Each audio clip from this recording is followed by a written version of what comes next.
Assalamualaikum warahmatullahi wabarakatuh. Salam sejahtera bagi kita semuanya, Om Swastiastu. Yang terhormat Kapolda, yang kami hormati dari Kemdikbudristek, Auditor Utama Ijen, Wakil Sekretaris Pimpinan Wilayah Muhammadiyah, juga Ketua MUI DKI, Kemenak RI, PWTK dan BNPT yang telah hadir di tempat ini. Saya hanya ingin memberikan beberapa penekanan akan arti pertemuan hari ini.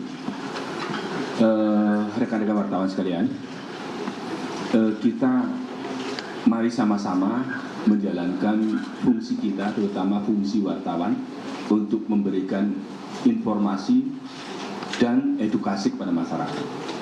Karena seperti apa yang disampaikan oleh Kapolda, bahwa saat ini ada sekelompok orang, ormas, yang menggunakan narasi-narasi agama untuk mengajak masyarakat pada paham khilafah yang jelas bertentangan dengan Pancasila. Oleh karenanya, fungsi informasi yang diberikan kepada masyarakat, menyampaikan informasi yang benar kepada masyarakat tentang bahaya ini, untuk mendapat perhatian dari masyarakat, untuk mendapatkan alert dari masyarakat, kewaspadaan diri terhadap ancaman ini. Oleh karenanya, kami minta bahwa tadi disampaikan ormas ini melanggar hukum di Indonesia dan mereka melakukan propaganda untuk mengajak masyarakat lain mengikuti faham mereka. Oleh karenanya, tugas kita bersama untuk menghindarkan mereka terjerumus dalam paham ini. Inilah yang penting dari kegiatan kita pada siang hari ini. Terima kasih Pak Kapolda.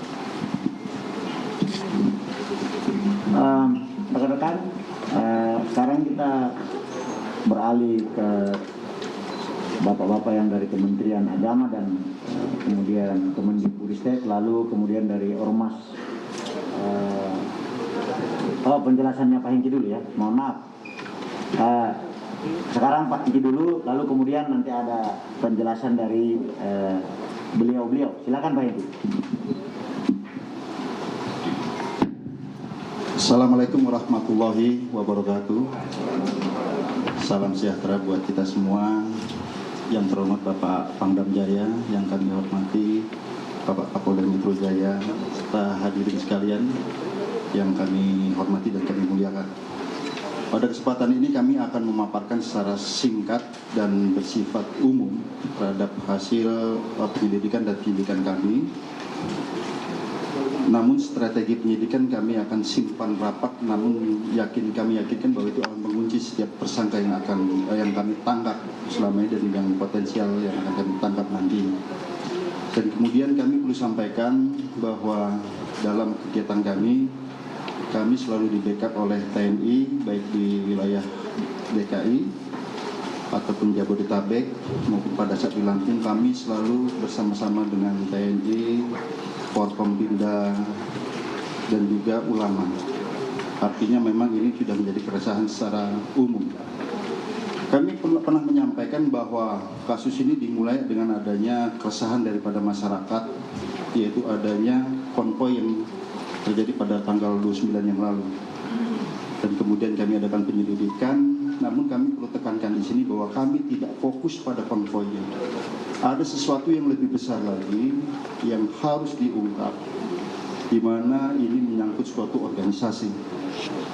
Dalam penyelidikan kami, akhirnya kami temukan adanya perbuatan melawan hukum, adanya pidana, tidak hanya sebagai person, tetapi dalam suatu organisasi. Nah, di sini kami temukan bahwa organisasi Khilafatul Muslimin ini memiliki badan hukum yayasan. Dalam Undang-Undang Ormas, yayasan merupakan bagian daripada ormas, Undang-Undang Ormas itu sendiri, yaitu yang pertama perkumpulan, yang kedua yayasan. Dan ternyata yayasan ini juga memiliki kaitan dengan kantor pusat yang ada di Lampung. Oleh karenanya, kami terkonstruksikan pasal terkait dengan Undang-Undang Ormas, yaitu suatu organisasi masyarakat yang menganut, mengembangkan paham yang bertentangan dengan Pancasila. Dan juga kami konstruksikan pasal 1 Undang-Undang Nomor 1 Tahun 46, yaitu terkait penyampaian berita bohong yang bisa menimbulkan keonaran. Dan dalam prakteknya bukan hanya masyarakat umum, termasuk umat muslim sendiri. Nanti akan kami jelaskan. Kemudian dari konstruksi yang kami buat ini, kami sudah menetapkan beberapa tersangka, dan sesuai dengan penjelasan kami kemarin, penyidikan kami ini bersifat berkesinambungan. Oleh karenanya, kami juga telah menemukan delik baru, perbuatan melawan hukum baru, yaitu terkait dengan Undang-Undang Sistem Pendidikan Nasional, di mana kegiatan mereka ini juga melanggar Undang-Undang Sisdiknas dan juga Undang-Undang tentang pesantren. Hadirin sekalian yang kami hormati, bahwa metode siar versi mereka yang selama ini dilakukan oleh kelompok ataupun ormas ini, yang pertama mereka menggunakan website yang terdiri atas video dan juga artikel-artikel. Artikel-artikel ini juga dilengkapi dengan adanya selebaran. Selebaran-selebaran ini setelah dianalisis oleh para ahli, baik itu ahli hukum, pidana, ahli literasi dan ideologi Islam, kemudian ahli bahasa dan lain sebagainya, firm bahwa ini bertentangan dengan undang-undang ormas, yaitu bertentangan dengan Pancasila karena menyebarkan hal-hal yang bertentangan dengan ideologi negara. Dan ini kan perlu sampaikan kepada rekan sekalian, mungkin nanti akan dijelaskan oleh pihak BNPT. Apa yang disampaikan oleh petinggi-petinggi ormas ini, baik khalifah, pemimpin daulahnya, amir daulahnya, yang mengatakan selama ini bahwa mereka mendukung Pancasila dan NKRI, yang terjadi adalah kontradiktif. Ini nanti akan kami jelaskan. Sebagai contoh, terkait video yang kami sita dari websitenya dan artikel, Pancasila tidak akan bertahan lama. Pancasila dan Undang-Undang Dasar 45 tidak akan bertahan lama. Islam tidak mengenal toleransi. Kiai-kiai di zaman demokrasi ini banyak bohongnya. Nah, ini melukai juga umat muslim juga. Kemudian demokrasi dilaksanakan itu bisa harus dengan senjata. Nah, ini. Namun yang lebih parah lagi, rekan-rekan sekalian, yang menjadi keprihatinan bersama, bahwa selain website, buletin dan lain sebagainya, mereka ada lembaga pendidikan dan pengkaderan. Jadi perlu digarisbawahi, pendidikan dan pengkaderan.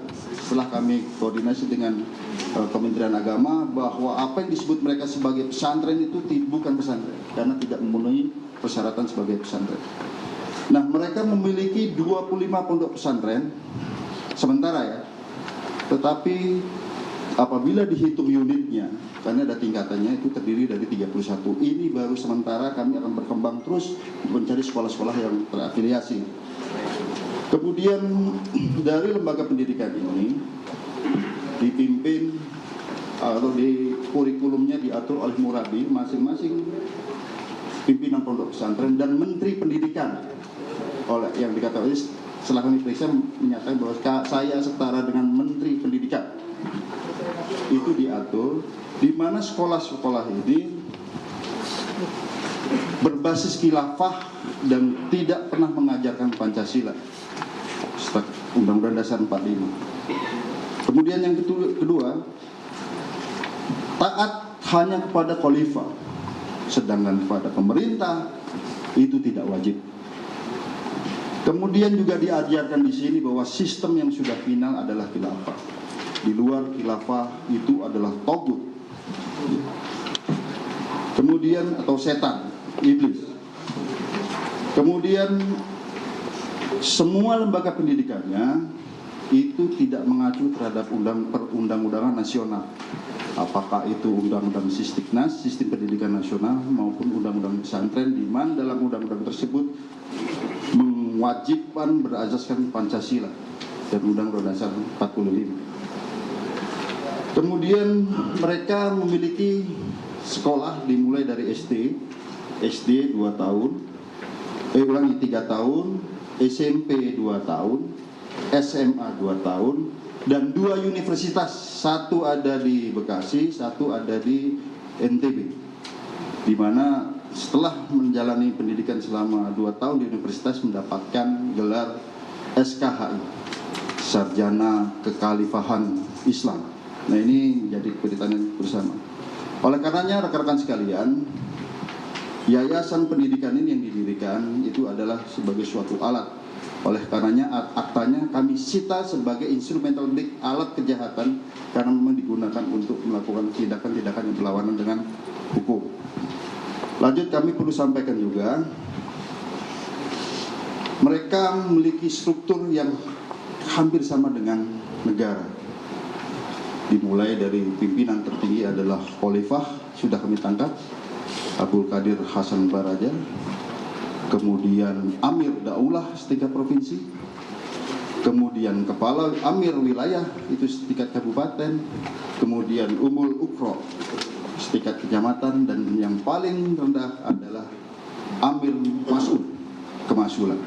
Nah, dari semuanya ini warga-warganya mulai dari tingkat yang ke bawah wajib memberikan infak sodakoh per hari 1.000 per hari.